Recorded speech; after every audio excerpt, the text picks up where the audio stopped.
Bom, galerinha, beleza? Estamos voltando aqui. Na última aula, nós tínhamos ficado de corrigir, né, a página 50 da apostila, onde justamente tem essa imagem e precisa dizer aí o que mudou do modo de trabalho dos indígenas para depois da chegada dos portugueses, né, de acordo com a imagem que nós estamos a ver aqui, né?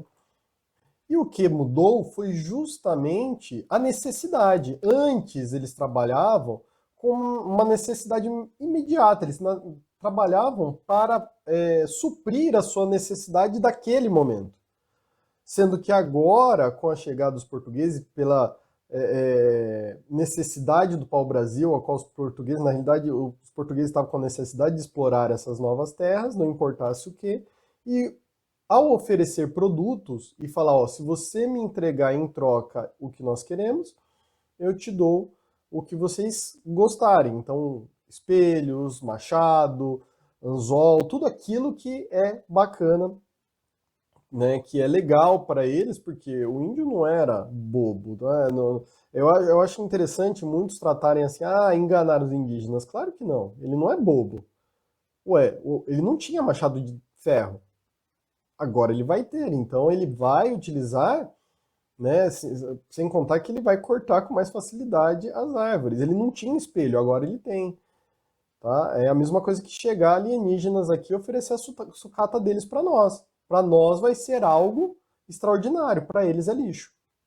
Então é complicado a gente falar, foram enganados. Não, eles trabalhavam de acordo com o que eles queriam. Se fosse coisas que não tivessem valor, valor no que eu digo não monetário, mas sim de uso, eles não teriam aceito.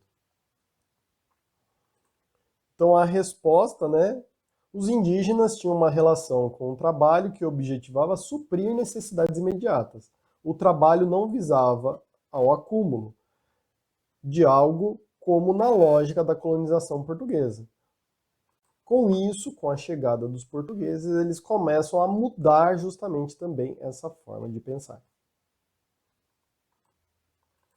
Agora vamos continuar a organização da sociedade indígena. Como que era a organização dessa sociedade indígena? Vamos aqui ao texto, né? Todas as tribos eram um agrupamento de pessoas. O interessante agora, eu vou mostrar quais são as formas mais comuns de residência, né, de casa, de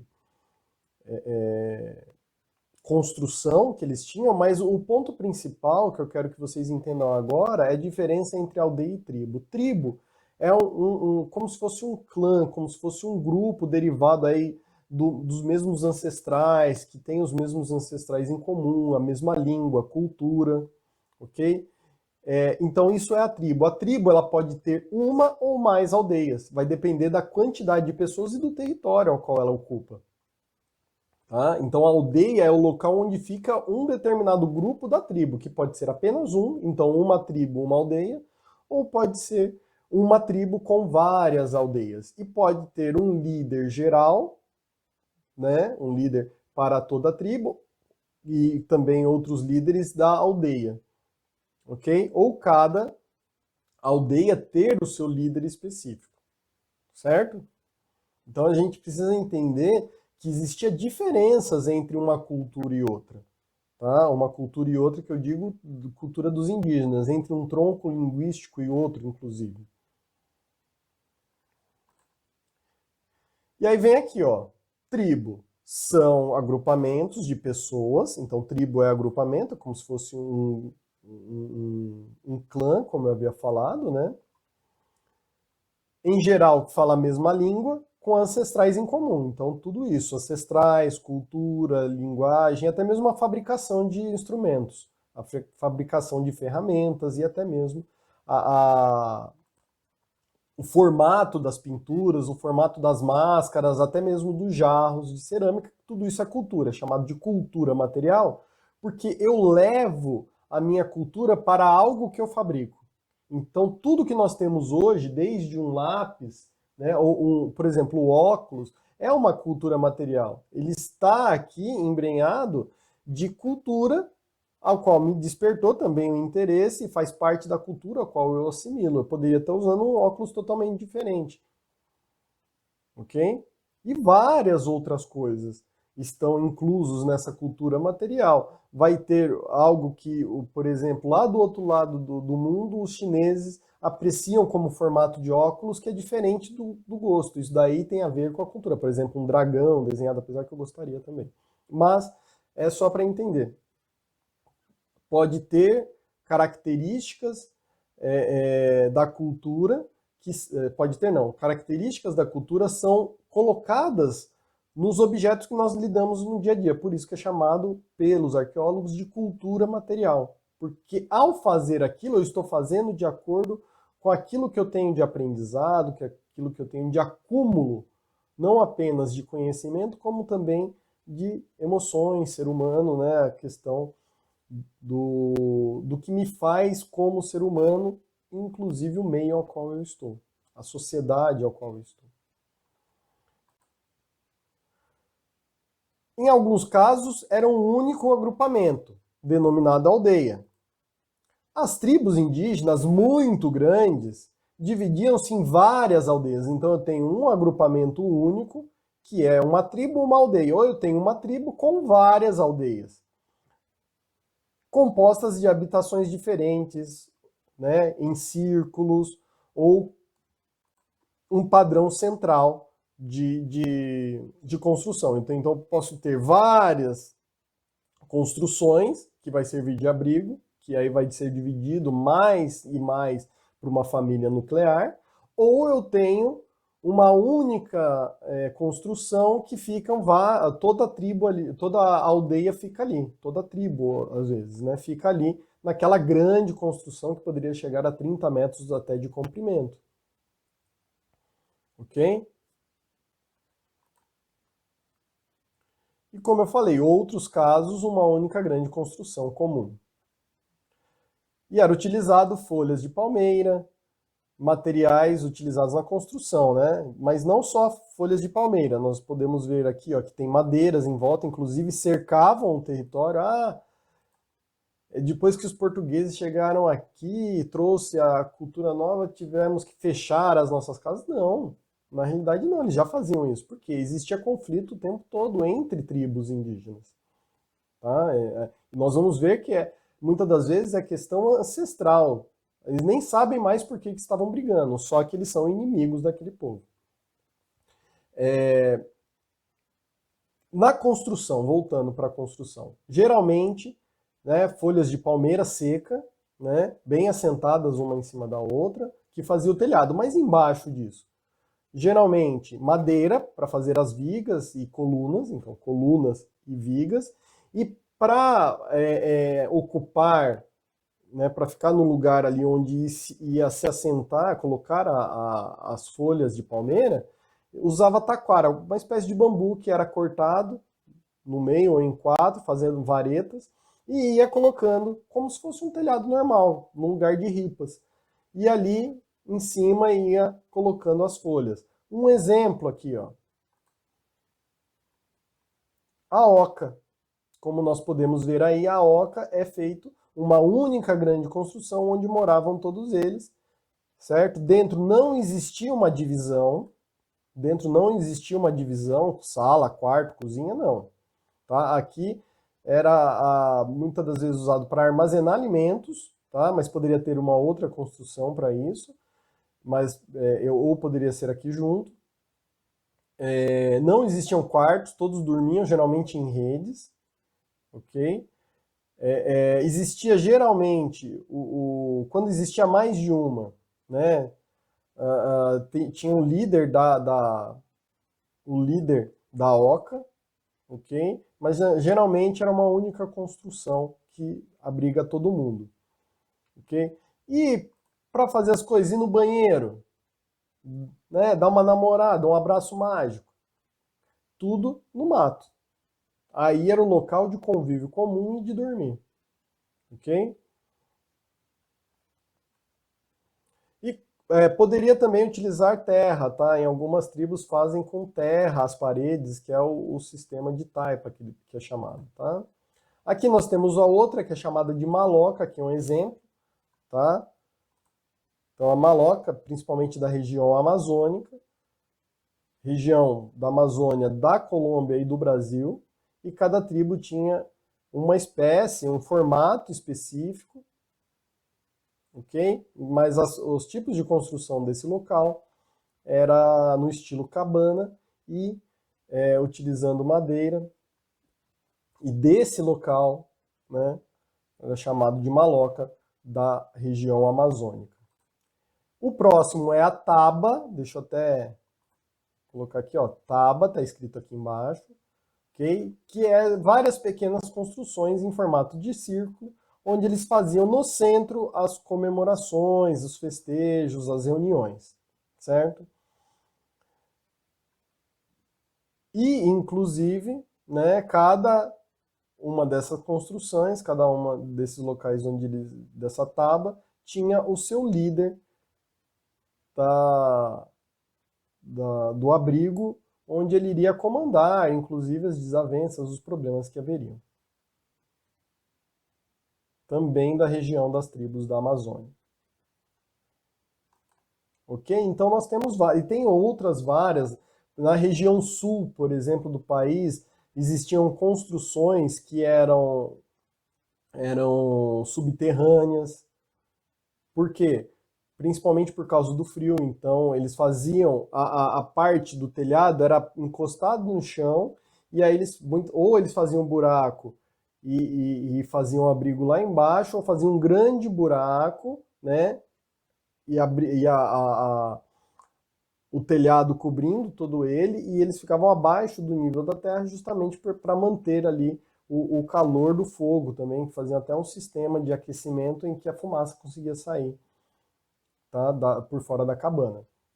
No caso da Ilha do Marajó, por exemplo, era comum eles fazerem montes de terra, chamado de montículos, montes de terra, então eles juntavam muita terra num lugar, principalmente um lugar onde alaga, é uma região que até hoje alaga muito, porque tem vários canais ali, muita água, junção de rio com mar, e aí quando chovia alagava e estragava tudo, lembrando que é feito de madeira com palha.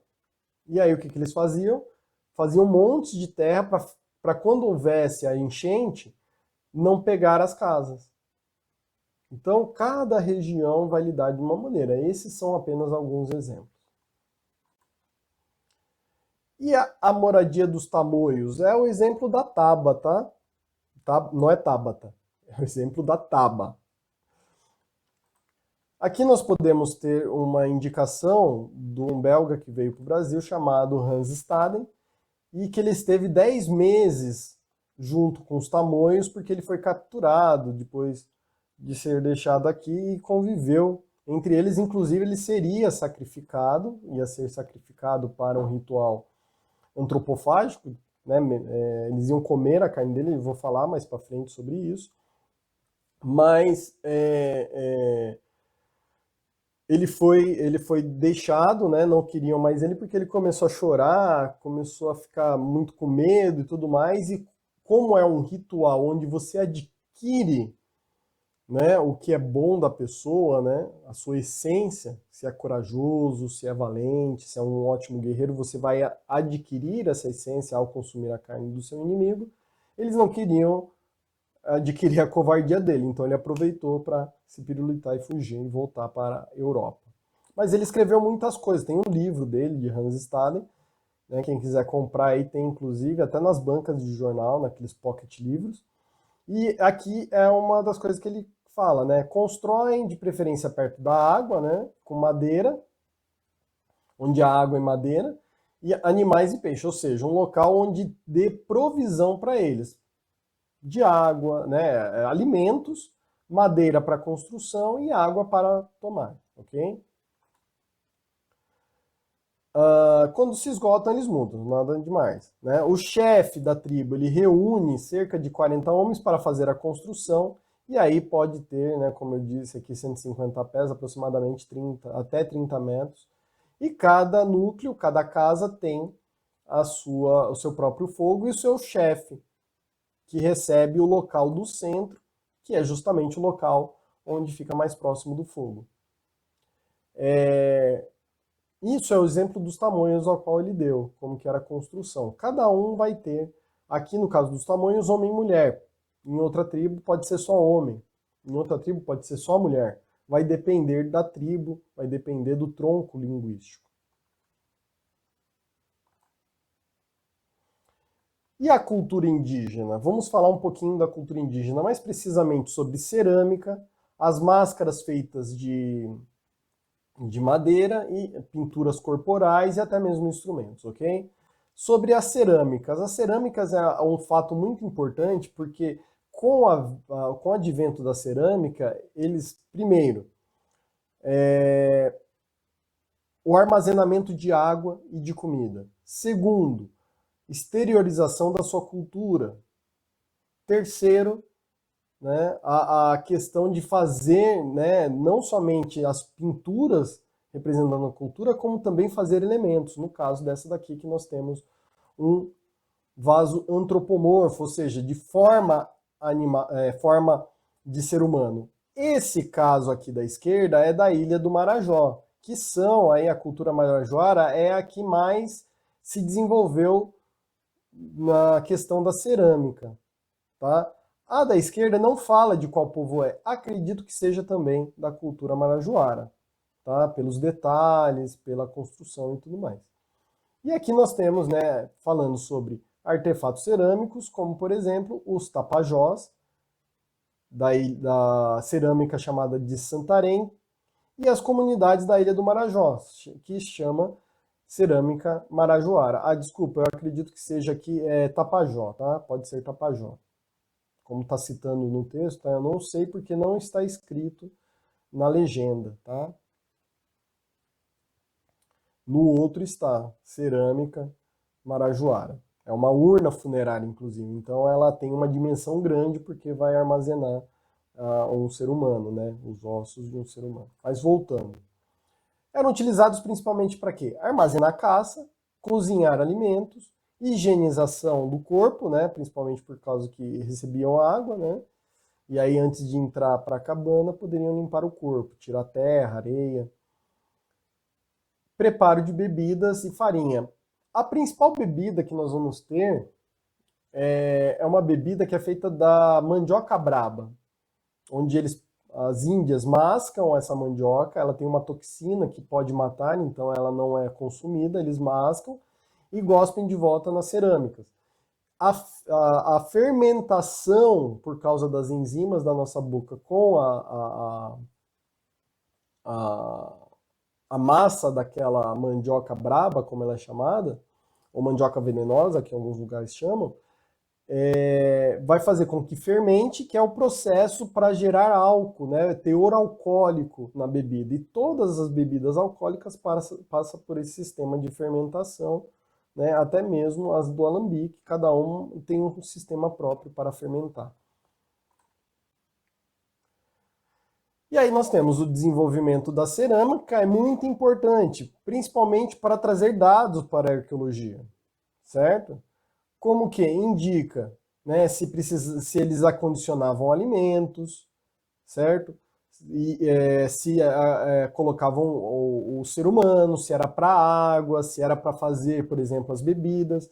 E hoje em dia é cada vez mais avançado, porque ao descobrir, né, e é interessante porque eu tive uma palestra com um professor lá da UFPEL, a Universidade Federal de Pelotas, o Dr. Jaime, e ele falou, entre a cerâmica hoje e o que tem dentro, aquela terrinha que tem dentro, o que nos dá um dado mais importante, claro que nós não vamos dispensar nada, mas aquela terra pode ter elementos do alimento ao qual eles estavam armazenando. E aí nós vamos saber o que eles armazenavam, através disso vamos saber se eles plantavam, se eles colhiam, se eles estavam com uma agricultura mais avançada ou não. Se eles estavam criando animais ou se eles estavam simplesmente caçando. Então tudo isso são elementos importantes, cada vez mais com o desenvolvimento da tecnologia. Ok? E sobre as máscaras, né? Máscaras e pinturas corporais. As máscaras geralmente eram feitas com casco de árvore e pintadas. E o corpo também tinha seus próprios traços, cada cultura tem seus próprios traços. Os homens adornavam mais o corpo do que as mulheres, ok? Geralmente raspavam a pele, mas as mulheres tinham têm, né, um grande cuidado com os seus cabelos. Vamos lá? Então aqui nós temos um exemplo da confecção de máscaras, que é pintado, né, aqui está no Museu Zoológico e Antropológico de Lisboa, né, essa pintura. Tá? E aí nós temos aqui casca de árvore, cerâmica ou pele de animal. Poderia ter mais de um elemento nela, por exemplo, casca de árvore e pele de animal, ou cerâmica com pele de animal? Sim. Tá? E aqui nós temos dois exemplos, o povo tucano e o bacairi. E a função era uma função ritualística, principalmente nas caçadas, ou até mesmo antes da caçada, ou depois para comemorar. E a pintura corporal também ritualística, né, e cabia às mulheres preparar as tintas, geralmente vermelhas, brancas ou pretas, que vinham do urucum, crajiru, jerimum, argila, carvão. São elementos que têm, né, são materiais que têm uma pigmentação forte que se mantém por um tempo muito maior no corpo. Ok? E aí as cores principais que eram utilizadas eram preto, vermelho e branco. Ok? Sobre os instrumentos musicais, criados com tudo que a natureza poderia oferecer.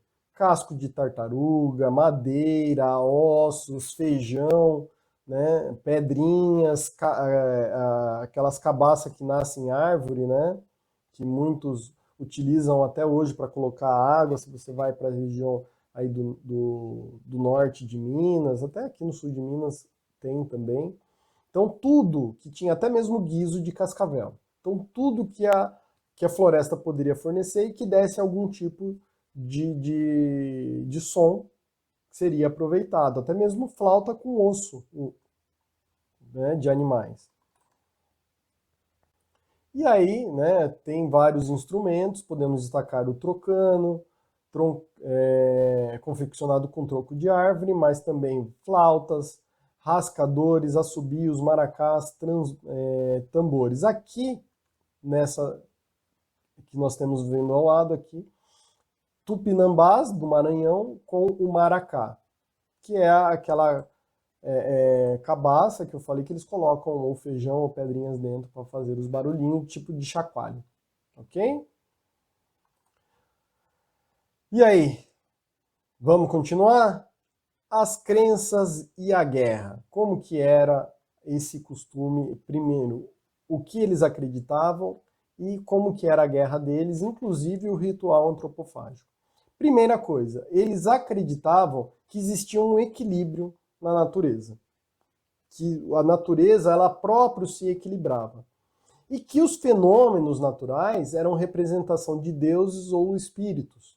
Então, o trovão, o vento, a chuva, a água do lago, né? E aí nós temos os vários elementos, como por exemplo a famosa Iara, que é a deusa ou em alguns lugares o espírito das águas, certo?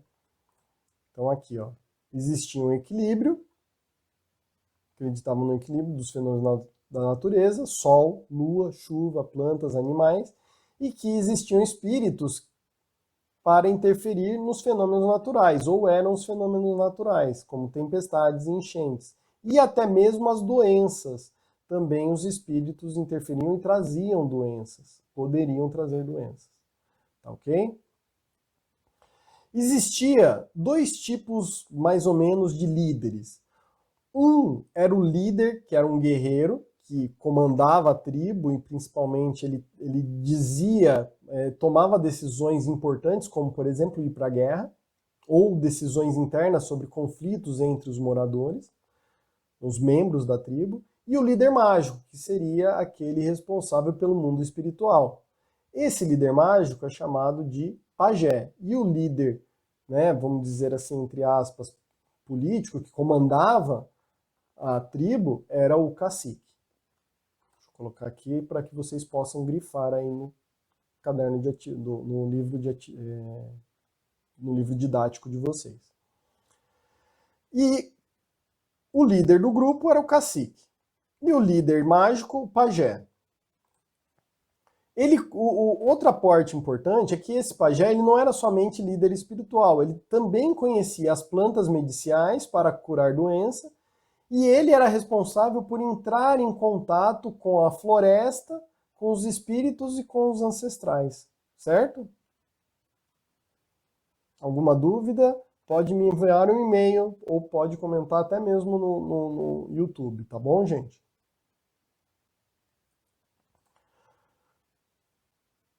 Outra coisa que eles acreditavam é que existia um local, um paraíso, onde eles iriam, que existia tudo em abundância, eles não precisariam mais ficar se mudando, não precisariam mais trabalhar, né, para ter aquilo que eles queriam, e inclusive viveriam eternamente. Por isso, inclusive, é um dos motivos da sua migração ser constante. Porque eles aprenderam que a agricultura, eles chegaram a plantar e viver no modo semi-nômade. Só que, todavia, por entretanto, a disseminação dessa ideia, que não era somente de um único grupo, como nós podemos ver aqui nessa representação, que é os carijós,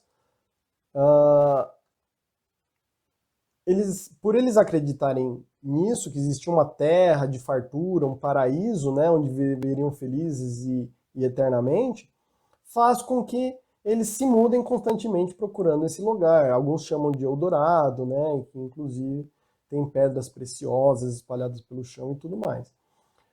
E ao contar essa história para os europeus, ativa ainda mais a cobiça deles na exploração das terras. E querem cada vez mais saber onde é esse famoso Eldorado.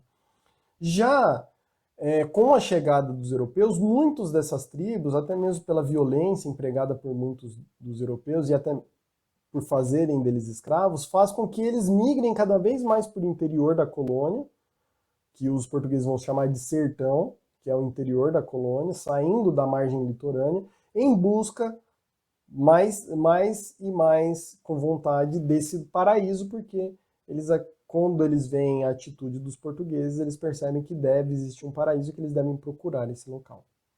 Ok? E os rituais antropofágicos? Professor, ritual antropofágico é canibalismo? Não. Canibalismo é quando aquele ser humano se alimenta, ou seja, ele utiliza a carne humana como alimento. Não tem nada de ritual. Vai, mata o outro ser humano e come a carne dele para se alimentar. Tá cheio, tá farto, pronto. Assim como carne de boi, carne de ovelha, carne de frango, peixe. Ok? E o ritual antropofágico é feito em determinados momentos, geralmente por vingança, mas ao mesmo tempo para adquirir a força do inimigo. Então, geralmente era escolhida uma pessoa muito forte da outra tribo, né, dos seus inimigos, que era muito corajoso, destemido, ou um líder muito importante, ou muito forte.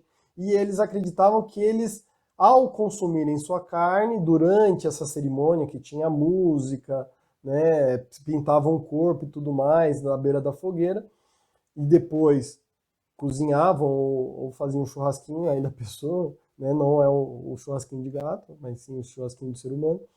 E aí eles acreditavam que ao consumir a carne, eles adquiriam essa essência, essas habilidades do outro ser humano que era seu inimigo. E aí com isso aquela tribo ficava desfalcada e a minha tribo agora tinha essa nova habilidade, ou mais essa habilidade que se tornaria ele superior aos demais. Geralmente num ritual, geralmente não, sempre num ritual, começava com dança, e o inimigo que ia ser consumido, ele participava do ritual, começava a dançar, uma dança meio frenética, ao som dos instrumentos musicais, geralmente batuque, e ele dançando, e em determinado momento, ou o guerreiro mais forte ou líder da tribo, que muitas das vezes era o mesmo, vinha, né, de sopetão e pegava o tacape ou outro instrumento pesado e batia na cabeça dele, onde ele vinha a falecer ou desmaiar e terminavam de matá-lo e colocava depois para cozinhar e consumir a sua carne, certo? E o inimigo, para ele, era algo que denotava valor e que ele estava, inclusive, sendo visto como uma pessoa diferente, uma pessoa mais forte. Então era uma honra para ele que ele fosse consumido. E então ele não fugia. Ele não fugia. Se fugisse, também não iam querer. Ah, se ele não quer enfrentar o destino dele é porque é covarde. Eu não vou adquirir a covardia dele. E muitos deles ficavam lá. Ficavam lá, até mesmo porque ele não seria aceito na tribo dele. Muitos deles formavam, inclusive, famílias, porque começavam a conviver entre a tribo, né, trabalhavam com eles, tinham esposa, até mesmo filhos, e aí depois, mais para frente, em determinado momento, era feito o ritual, variava de acordo com o tempo, quem determinava o tempo era o pajé. Ok?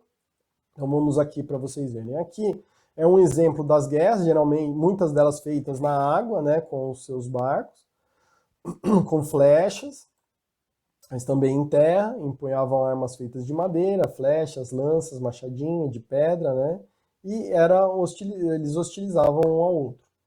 Aqui, né, era parte da cultura e era para definir a identidade do grupo, ou seja, a minha tribo, que é, por exemplo, Tupinambá, vai enfrentar a outra, que é a inimiga dele, os tamoios.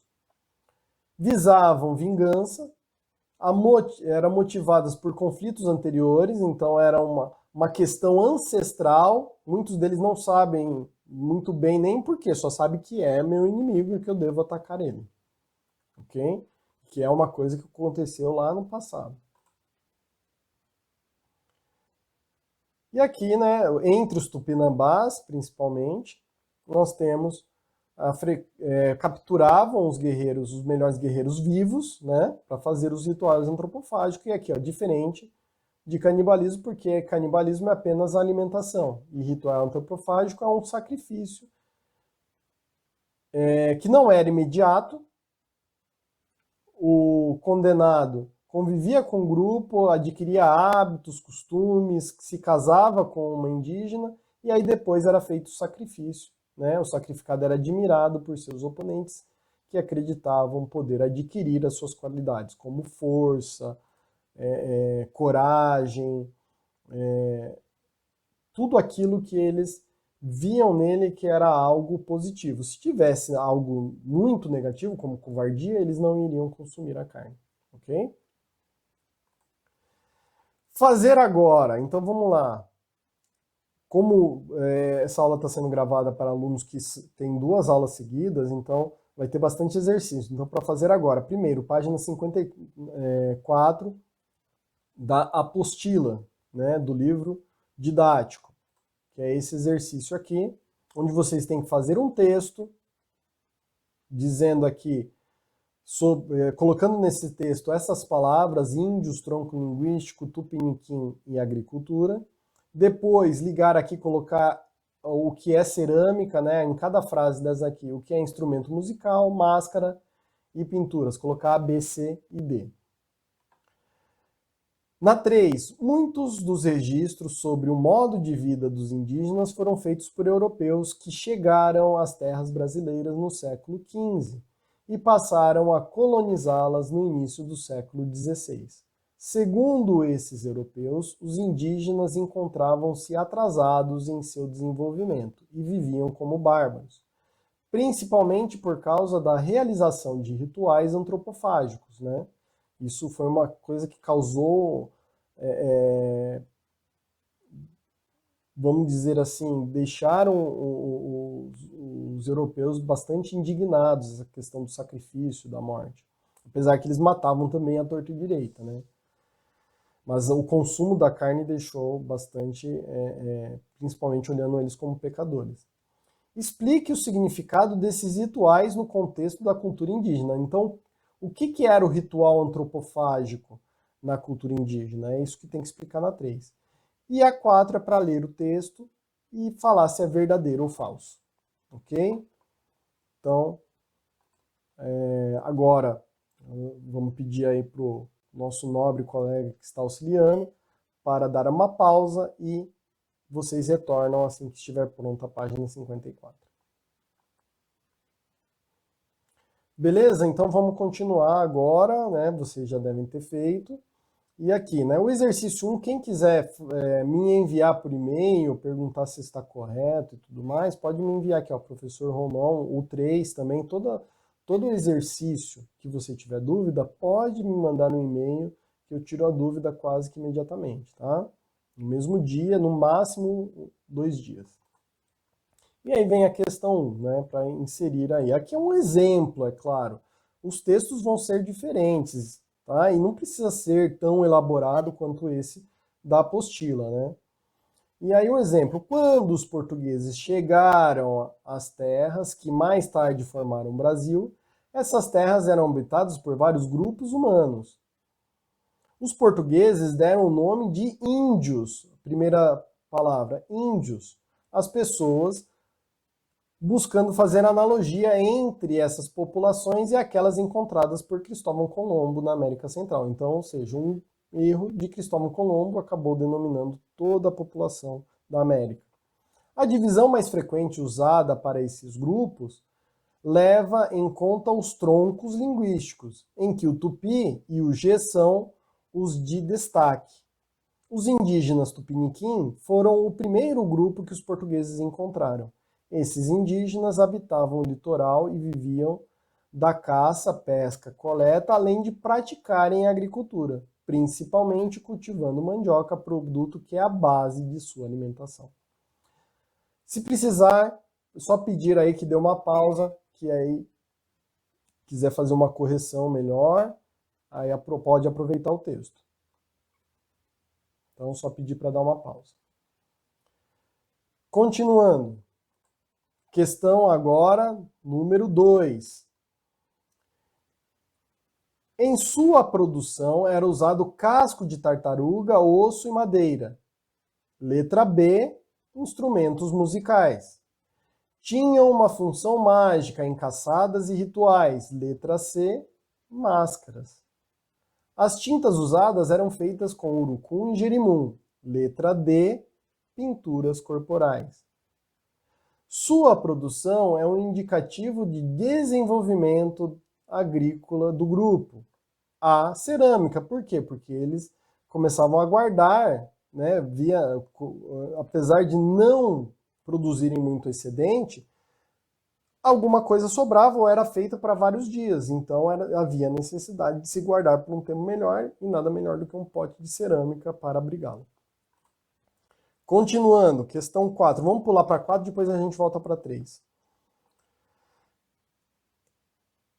Leia o texto a seguir. Trecho de uma carta escrita pelo padre jesuíta João de Aspilcueta Navarro em 1551.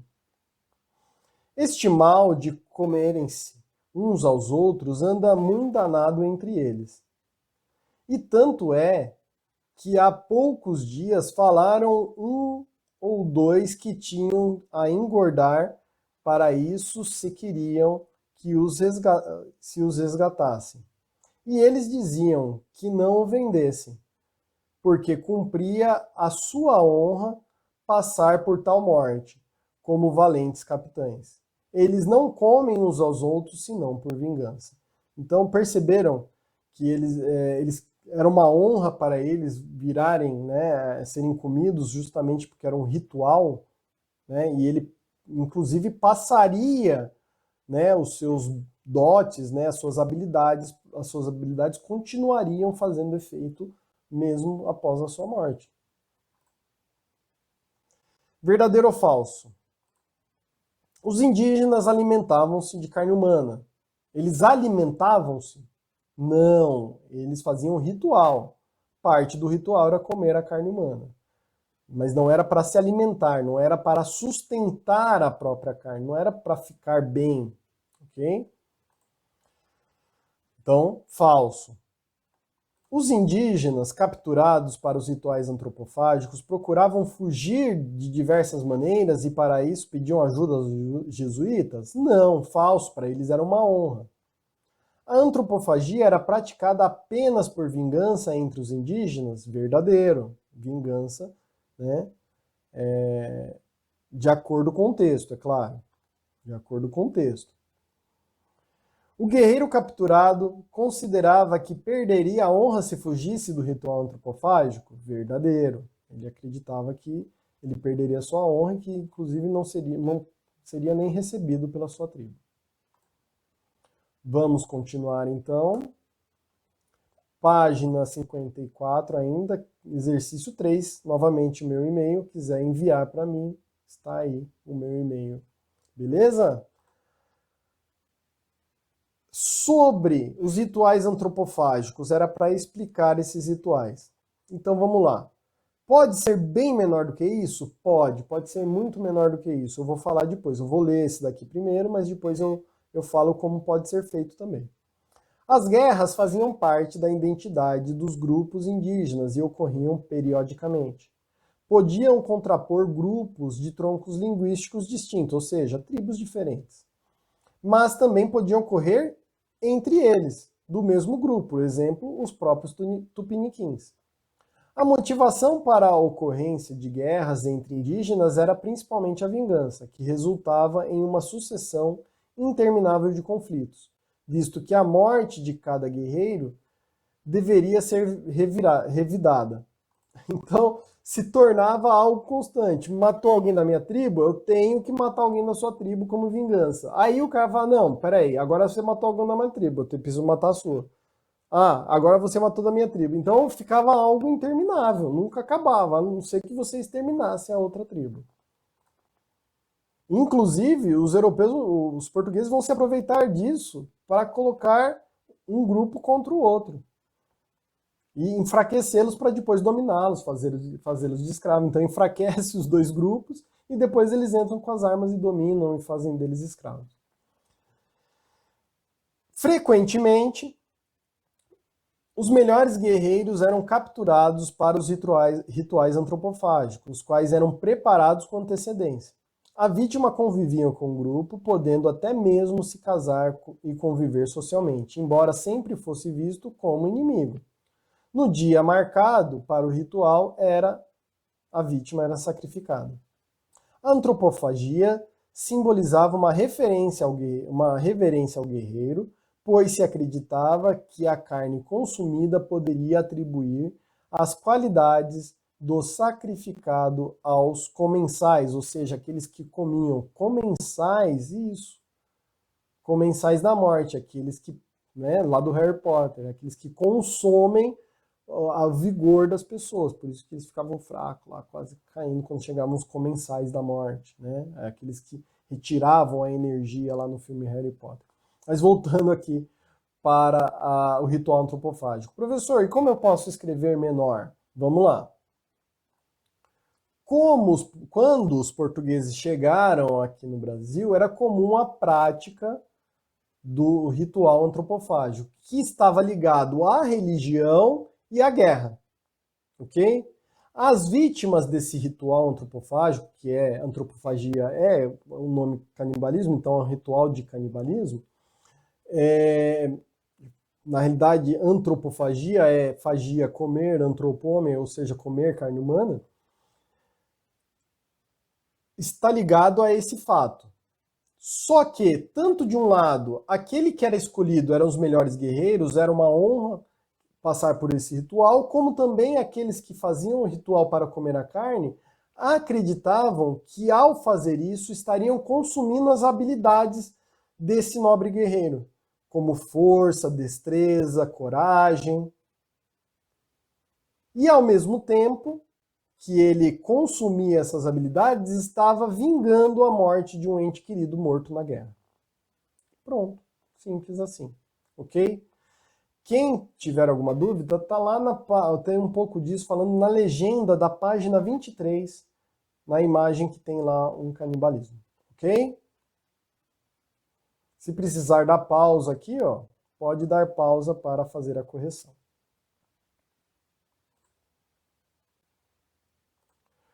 Continuando.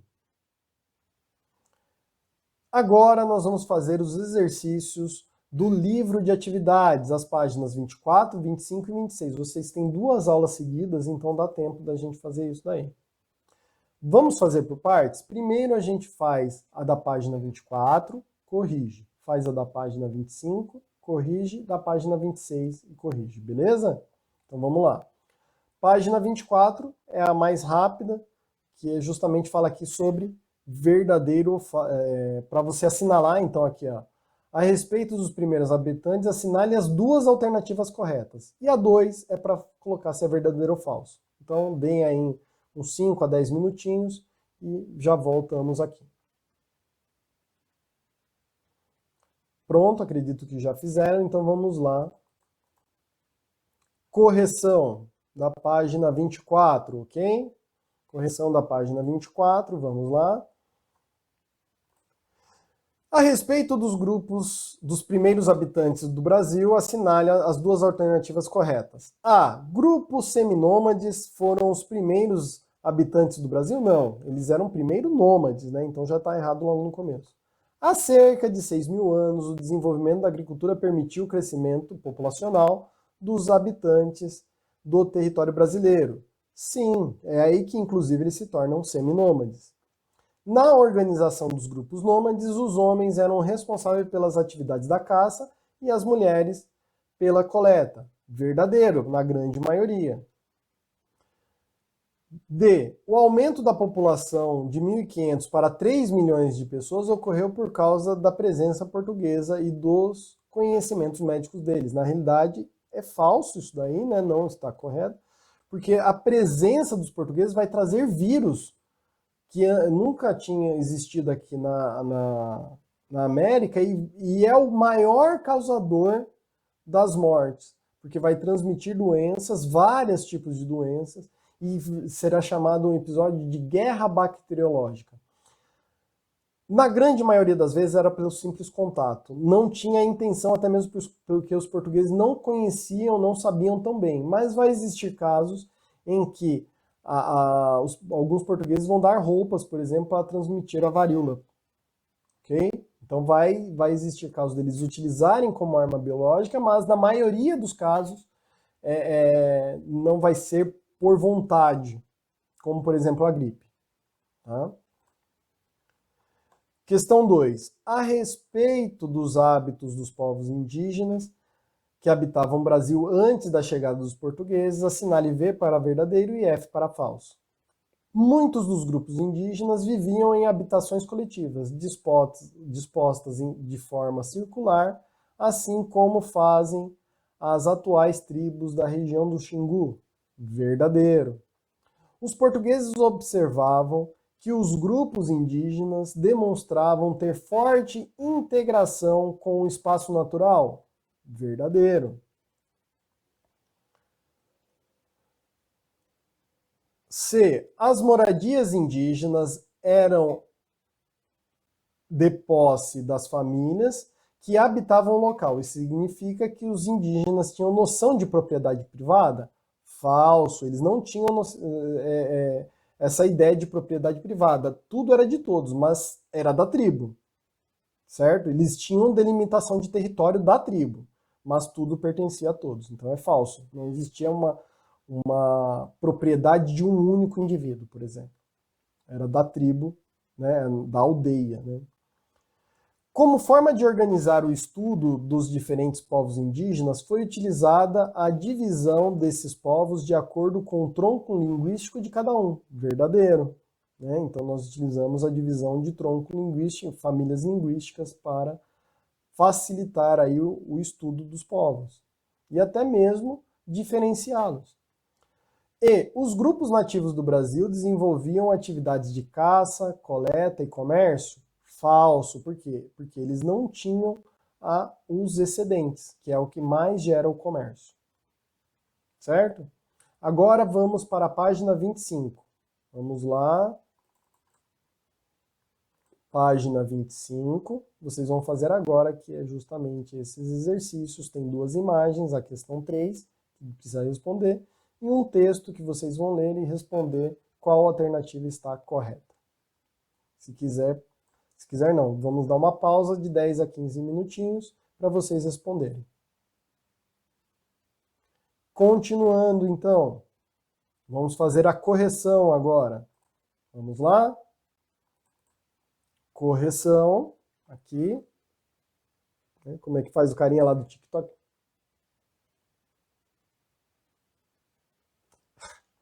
Vamos lá, gente. A página 25. Então temos aqui, né?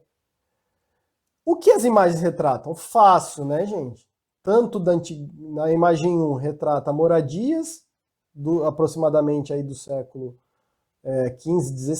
século XVI, e a imagem 2 representa moradias atuais. Qual é a principal diferença entre os elementos retratados e qual a principal diferença, né? Então, qual a principal diferença e qual a principal semelhança? Vamos lá. Diferença. Uma das imagens retrata uma moradia indígena do século XVI e a outra retrata da atualidade. Então, essa é a principal diferença. E a semelhança? Forma de organização das moradias dispostas, né, com sua disposição delas no terreno, em formato circular, né, é bastante parecido. Ok? Podem dar pausa aí se quiser para fazer a correção. A C. Com base na análise das duas imagens, o que é possível concluir? Podemos concluir que as tribos indígenas que habitam o Brasil permanecem mesmo depois de alguns séculos. Ok? Então, os seus descendentes continuam. Inclusive, a forma de organização das aldeias em formato circular continua sendo utilizado durante todo esse tempo, como é o exemplo da região do Xingu, que já era descrita por portugueses no século XVI. Se precisar dar uma pausa para fazer a correção, podem fazer a pausa. Continuando aqui, questão 4.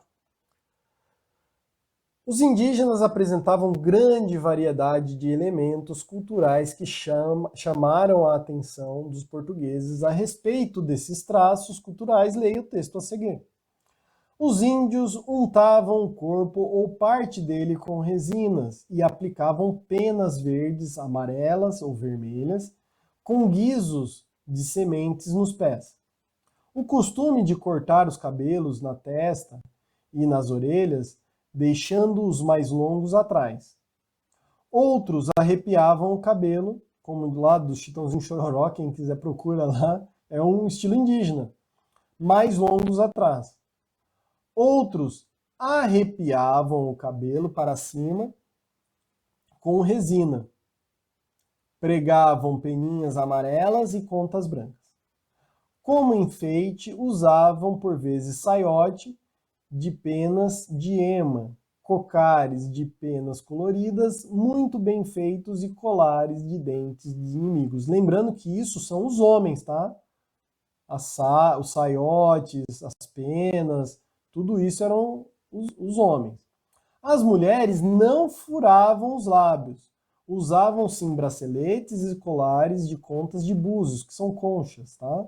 Ou de ossos, e pintavam o rosto com os mais variados desenhos. Geralmente esses desenhos são chamados de geométricos, porque são quadrados, círculos, riscos, tá bom? De maneira geral, seus enfeites eram bem mais discretos do que o dos homens. Então, dos homens eram mais chamativos. Depilavam as sobrancelhas e o corpo e usavam cabelos longos, pelos quais tinham um grande apreço. Então, as mulheres faziam a depilação do corpo, mas mantinham os cabelos que elas tinham grande apreço. Com base no texto. A. Os homens utilizavam menos adorno que as mulheres? Não, é o contrário. B. As mulheres não utilizavam pintura no rosto? Não, usavam. C. Homens e mulheres usavam cabelos curtos? Errado, vou parar até por aqui, né? Tá bem no finalzinho falar que é cabelos longos. D. Os homens vestiam saias adornadas com penas e colares com dentes de seus inimigos? Verdadeiro. Então a alternativa correta é a letra D. Vamos só ler a E para falar o porquê que está errado. As mulheres mantinham todos os pelos do corpo como forma de proteção térmica? Falso. Lá está falando que elas depilavam o corpo e, inclusive, as sobrancelhas. Certo? Agora, por último, vamos fazer aqui a página 26.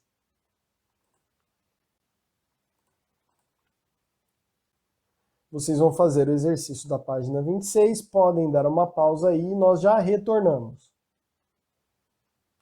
Continuando, então, correção agora da página 26. Vamos lá?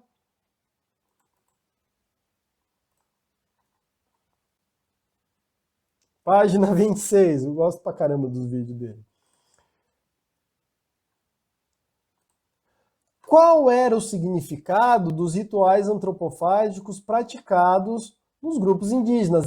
Percebam, se caiu duas vezes em exercício, tanto no caderno de atividades quanto na apostila, quer dizer que muito provavelmente cairá na prova.